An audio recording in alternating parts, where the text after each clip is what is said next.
Hi everyone, Mint Morris here with a short lesson on the sixth chord. If you're interested in learning more Western swing and country jazz lessons after this one, please consider checking out my website, mintmorris.podia.com, for courses, transcriptions, and a monthly lesson membership series looking at the best players in the country jazz and Western swing genres. The sixth chord is the foundation of swing, Western swing, and country jazz harmony. The sixth chord can be used over several different changes.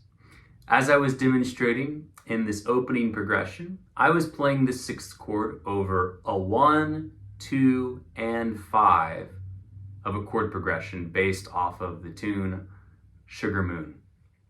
So we'll be working out of a G sixth chord. So if we take a basic G chord E shape here between the third and fifth frets, starting on our fifth fret here, the fourth string, we have G, B, D, and G.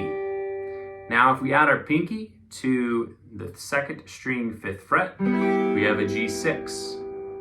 So this is a really common voicing. Another common way of playing this is taking the G down to the E here on the fourth string and playing it like so with E, B, and D.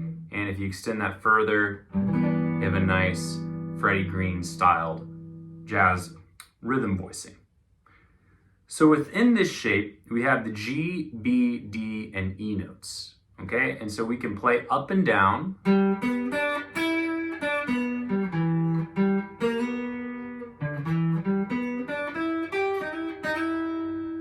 And that sounds beautiful over the G chord, and we see how those notes function in relation to G. But if we go now up to the 2 chord, or the A7 chord, we have an A7, which is A, C sharp, E, and G. Now, the relationship of the notes in the G6 chord to the A7 chord is this. The G is the flat 7, the B is the 9, the D is the 4, the E is the 5th.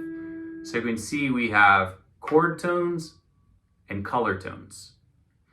Now, over the A chord, we play it and we can hear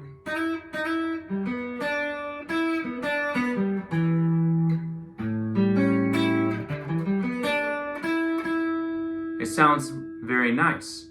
But if we take this a step further, we can really see how these chords are associated with the A7 in a different way. Take the A7 and think about where we're resolving to.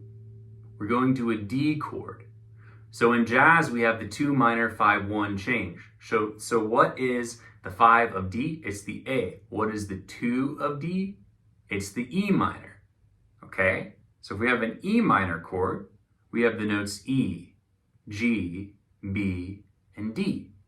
So, if we play a G6 chord over the A, what are we really implying here? We're implying a 2 minor harmony. So we're playing an E minor over the A. So we get the 2 minor sound, and we can just play it across the A, and it'll sound really cool. Or we can kind of go back and forth between E minor, A7 to G. So check this out. If I play just something in G, A,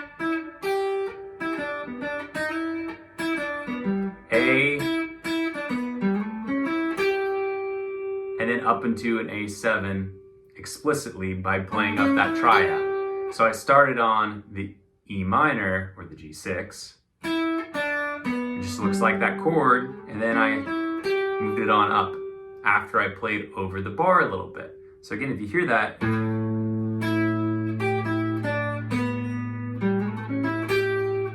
and then we land on our D. Okay, so that's how it's functioning over the A. Now when we get to the D, we look at these notes in the G6 chord. We have the G, B, D, and E. In relation to D, the G is the 4, the B is the 6, the E is the 9, and then we're back to G again. And we have a D in there. So, again, just more color to work from.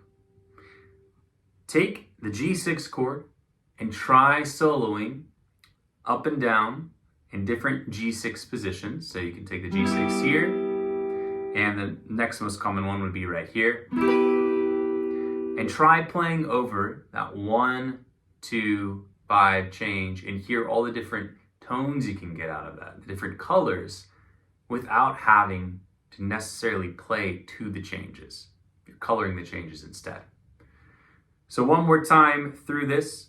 And again, if you're interested in learning more like this, please check out the courses, transcription packs, and monthly membership series.